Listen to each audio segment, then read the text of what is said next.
Hello and welcome to the Arise interview. 60 minutes of big questions about the big stories from the news and beyond with fresh insight and critical analysis. I'm Charles Anyegolu. Coming up in the next hour, it's a trial that's lasted 4 years, one of the biggest for corruption in Nigeria, a story of dirty dealing and a classic example of how fraudulent conduct by those in power happens in the country. But the trial and conviction of Olisa Metuh is also a case of extreme political prejudice, started after the government of the People's Democratic Party, or PDP, under President Goodluck Jonathan, lost power to the All Progressives Congress, or APC, President Buhari's party. Critics say to that extent, the outcome was almost predictable. We have analysis from expert voices who were there from the outset. And later, hero to some Egyptians, dictator to others. The controversial legacy of the former Egyptian president Hosni Mubarak, who ruled Egypt for 3 decades and who has died at the age of 91. After being forced from office during the protests that engulfed the Arab world in 2011, the so-called Arab Spring, he was tried and found guilty of complicity in the killing of protesters during the uprising. But that conviction was overturned and he was freed in 2017. We'll look back at the life and legacy of Hosni Mubarak in a moment.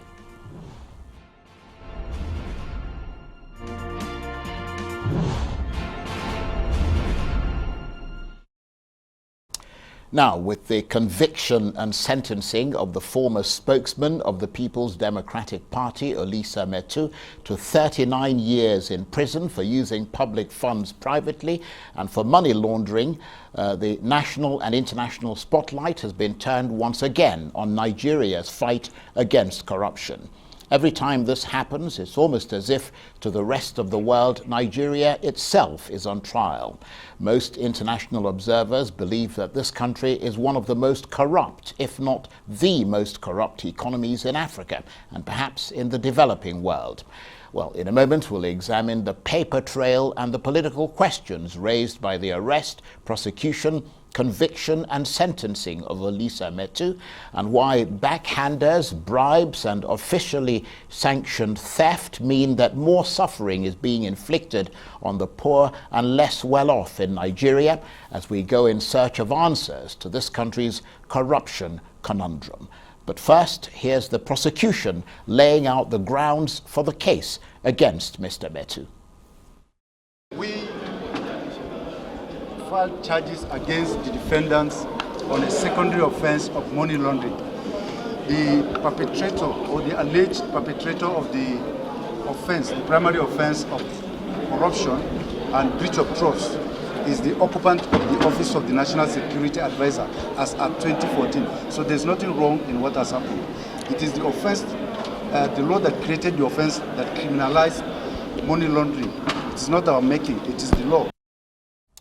Well, for more on this, I'm joined now in the studio by the Abuja editor of this day newspaper, Uyobosa Uwugiran, and we'll be joined a little later by the political analyst and former member of the House of Representatives, West Idahosa. But to Uyobosa first, thank you very much indeed for coming in. Good evening, Charles. This is a case involving 2 of arguably the biggest names in corruption. Since President Buhari came to power in 2015, collaterally, the former National Security Advisor Sambo Dasuki, and of course, directly, the former spokesperson for the People's Democratic Party, Olisa Metuh, who's now been found guilty of money laundering and sentenced to 39 years to run concurrently, so it'll be 7 years in prison. Tell us how it has come to this. Well, like you rightly reported about few seconds ago, the case dragged for about 4 years. Olisa Metuh was the former National Public Secretary of the People's Democratic Party, the then ruling party. Where before the 2015 general elections, we were told that Olisa Metuh, by virtue of his position in the People's Democratic Party, was given almost about 450 or 70 million naira to do his work. That's just over $1 million. $1 million to do his work as actually almost £1 million. Exactly. So it's about 1.5 something million. Yeah, to do his job as the National Public Secretary of the party. But I think what really happened after the then President Goodluck Jonathan was defeated, where people started to trace the source of funds, used for that election, and we got to know that money came for the national security officers. I mean, the National Security Advisors, NSC office, is account that is domiciled with the Central Bank of Nigeria. And as a matter of fact, that money was meant to buy arms to wage war against terrorism and other other criminalities across the country. So on the basis of that, Olisa Metuh was charged to court, for misusing public funds. So since he was not a staff of the president, so the onus was on him to prove the source of that money and what that money was meant for. We were told that throughout the trial, he could not justify the source of that money, right, and he could not even prove what that money was meant for. But in his own defense, he told the court that the money was released to him by the President of the Federal Republic of Nigeria to do some work for him. Of course, if you look at the source of that money is from the federal government, or the from the federal government. Now, since Olisa Metuh was not a staff of the presidencies, so he could not really explain how he received that money and what that money was meant for. And do we know what he actually spent the money on? From what we were told, the money was he was to use the money for campaign, the PDP campaign. Which is, of course, a broad Yes, term. exactly. I mean, you can but do it was, anything but it was obvious that he didn't, assuming that money was given to him for the campaign, it was obvious that he did not use that money. Yes. Because the money was found in his account. It's part of the problem that Jonathan faced before the 2015 general elections. Money were given to so many people for the campaign, and rather than using the money, they just pocketed the money. There's another similar case of Jumoke Akinjide from Oyo State, who is also facing a similar trial. There is that of the former Minister of Finance from Kaduna State, who is also facing a similar trial. They were giving millions of naira, few days or a week to the general elections for that 2015 general election. But of course, they did not use the money. And they just thought, sort the elections, I'll keep the money. So, but it is obvious that whether you want to conduct an election or you want to, you need money for campaign, you don't need to dip your hand in government pox. As a political party, you have a different source of sourcing money for your campaign. But what they did was just to dip their hands in government pox and use the money, rather than using the money for the purpose it was meant for, they rather pocketed the money. And of course, they must have felt, given the track record and the history in Nigeria, that they'd get away with it. Exactly. Well, it is not just 2015 general election. It's been happening. There's nothing to suggest that in the 2019 general elections, government fund was not used for the purpose of election. But there's no way we'll get to know all these things. Because obviously they won a second term. Exactly. Until after the President Buhari is out of power, maybe the coming government will now begin to look at how such a campaign was funded by the ruling well, party, let's APC. look again at the specific case of Olisa Metuh. I mean, was he a flamboyant person? Did he spend a lot of his wealth on houses and cars and all the things that would set alarm bells ringing? I mean, things that would make people wonder where all the money is coming from, and sort of, substantial irregularities, as it were, in his conduct. From the investigation of the EFCC, the Economic and Financial Crime Commissions, it was the institution that investigated him and eventually charged him to court. We were told that when that money was paid into his account, part of the money was transferred to his wife's account, almost about 50 million naira, and they ended up buying, good cars. Let me use that word for his wife. Certainly new cars, exactly. Not the used cars that everyone else buys. Good cars, not the kind of tokumbo that we buy on that's very common in Nigeria. So they use the money in buying car, renting very good houses in Abuja, buy houses, good choice properties, within the Federal Capital Territory, in Lagos, and even in the eastern part of the country. And in the process of investigating him, they were able to trace those properties that I'm talking about, and I'm sure those property will be recovered and be now recovered. Well, of course, he forfeits a lot of, his companies. And apart from that, since they discovered that money in his account, before that the account was frozen, The court also ruled that he will refund about 370 million naira. Yes. To the government purse, because the money is still there. The money has not been spent, apart from a fraction of it that he used in buying cars and buying properties across the country. And is it fair to say that Olisa Metuh was one of those who skimmed a fortune from the coffers of the Nigerian state, or is he small beer compared to the big fish? In other words, not one of the biggest players in the scandal. You know, it's not just Metuh alone, but I know too well that there are other politicians then who were in the People's Democratic Party then that were giving money. For example, the former governor of Kano State, Ahmed Shakara, who is a senator, was given a similar fund, you know, for campaign in Kano State. You know, of course, he has not been able to explain how that money was spent. Is he being prosecuted? He's being prosecuted. He's in court. But because he's now in a ruling party, we might not likely get to know the outcome of that case until maybe the APC is out of power. Although, of course, that doesn't always follow. Exactly. I mean, we saw what happened to the former governor of Abia State. Abia State. So the point I'm making is that there are similar cases like that across the countries. A situation where money was given to them by the ruling party. Let me not use the word President Goodluck Jonathan now, because those who have been prosecuted in court have not been able to prove to the court that that money was approved for them by the President Goodluck Jonathan. But what they'll be telling the court that is that they got the money from the Office of the National Security Advisor. And he wanted Jonathan to testify on his behalf. Yeah, exactly. The former president. Yes, he also wanted Samba Dasuki, but that didn't happen. Yes, yeah. Because I think Metuh and some other people who have seen similar cases in now will have, maybe they're going to find it very difficult to prove in court that that money was done from the government. Because first, Metuh is not a staff of the president. But if you're a staff of the president and the president gives him money to do some work for him, there's no way he's going to tell you how to use the money or what to use the money for. But for a Metuh case, or that of Akinjide or Esther Namadi from Kaduna, who are facing similar charges, they will have to spend enough time to really prove to the court that the money was given to them was for the use. I mean, that money was approved to them by the president to do certain work for them. But that they have not been able to prove. Yobosa Uwugiran, Abuja editor of This Day newspaper, thank you very much indeed. Always great to chat with you. Thank you very much. You're watching the Arise interview. Plenty more still ahead as we continue our chat about the corruption trial, conviction and sentencing of the former spokesman of the PDP party, Olisa Metuh. Stay with us.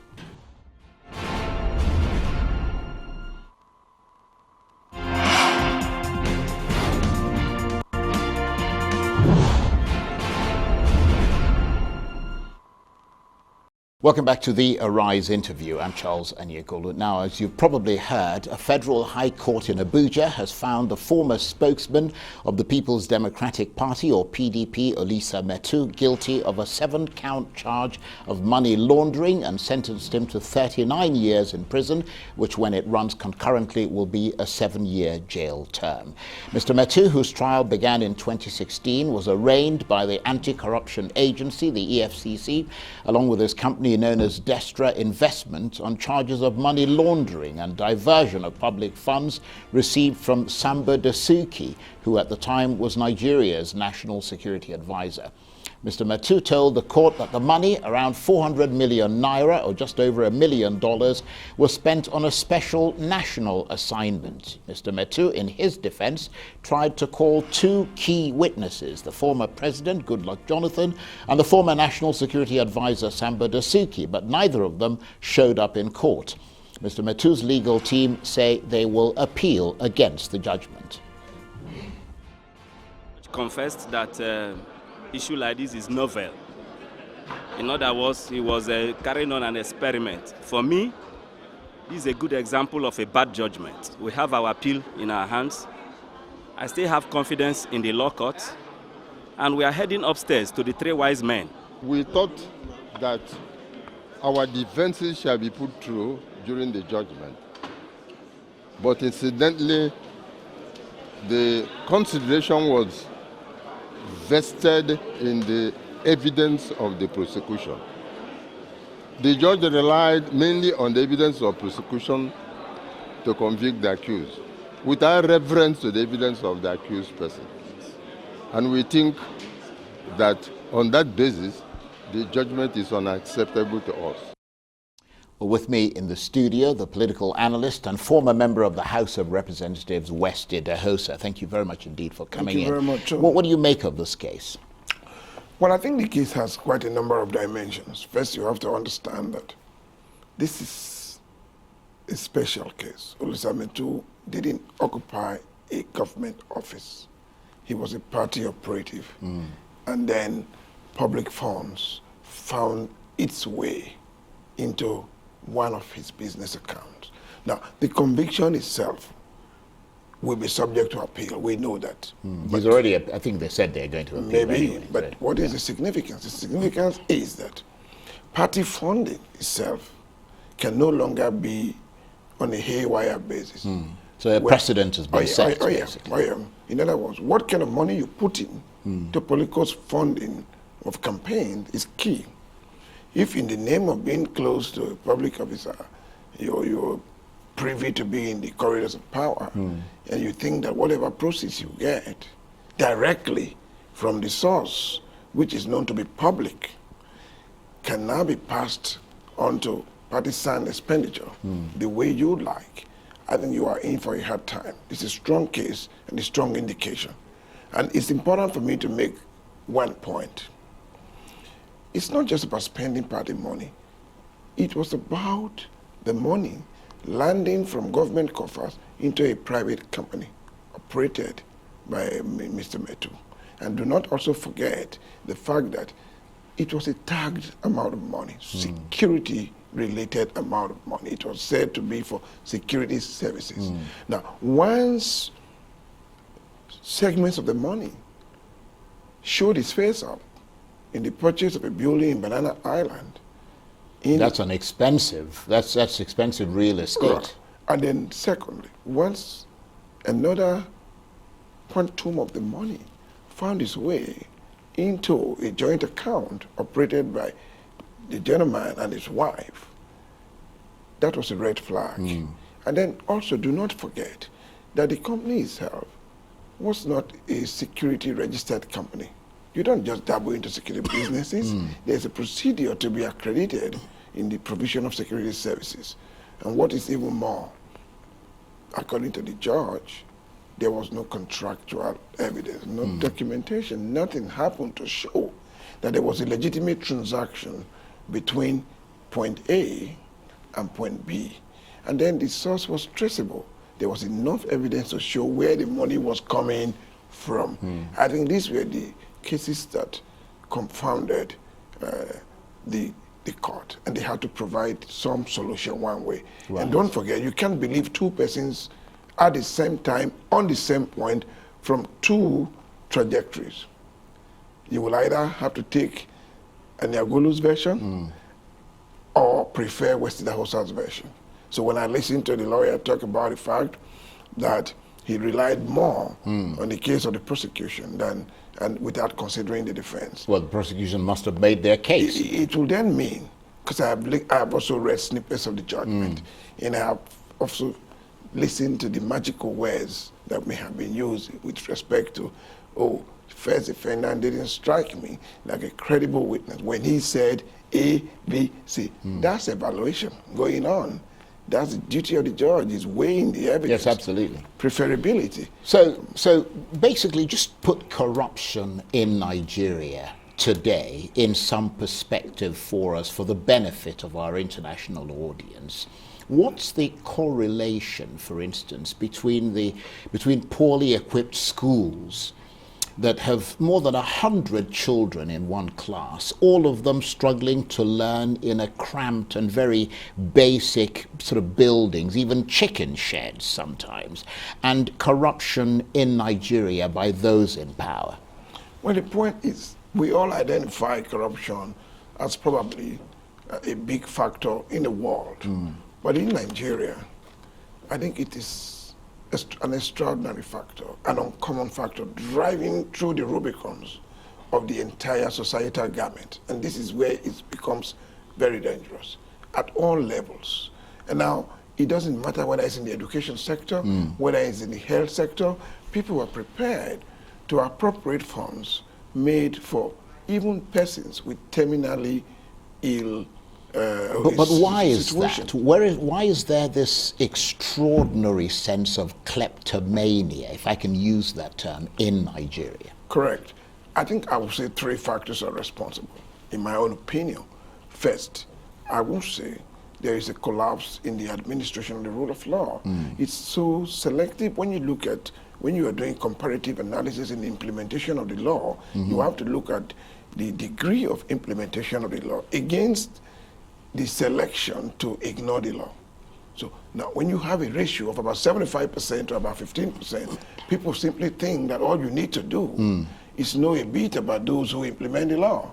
Once you know them, you can then do what you like and then close your eyes to the consequences. So as long as the law is not fully implemented, it is not frequently implemented, there will always be those who think that they are above the law. Right. Now, President Buhari has made promises to the Nigerian people, not only to tackle corruption, but of infrastructure development, economic development, poverty alleviation.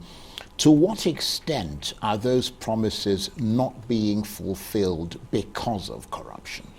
I think to 80%, because if you look at the promises they've made, he may have been sincere in those promises, but the point is, what happens to those promises will depend on the strength of the institutions and the willingness to carry forth these promises. Now, if your institutions are bedridden, they are lying in complete paralysis because of corruption, how are you going to implement them?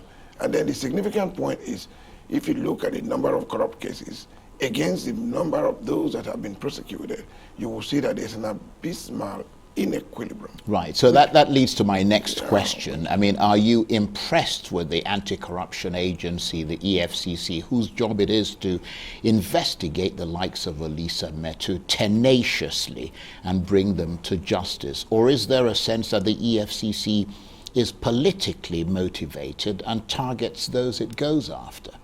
Well, I'm not too sure that it specifically targets those it goes after. It has its own constraints in terms of whether it has adequate qualified manpower to deal. I'm a defense counsel, for example, and I know the antiques that we put in there to delay these cases when we are not too sure how strong our defenses could be.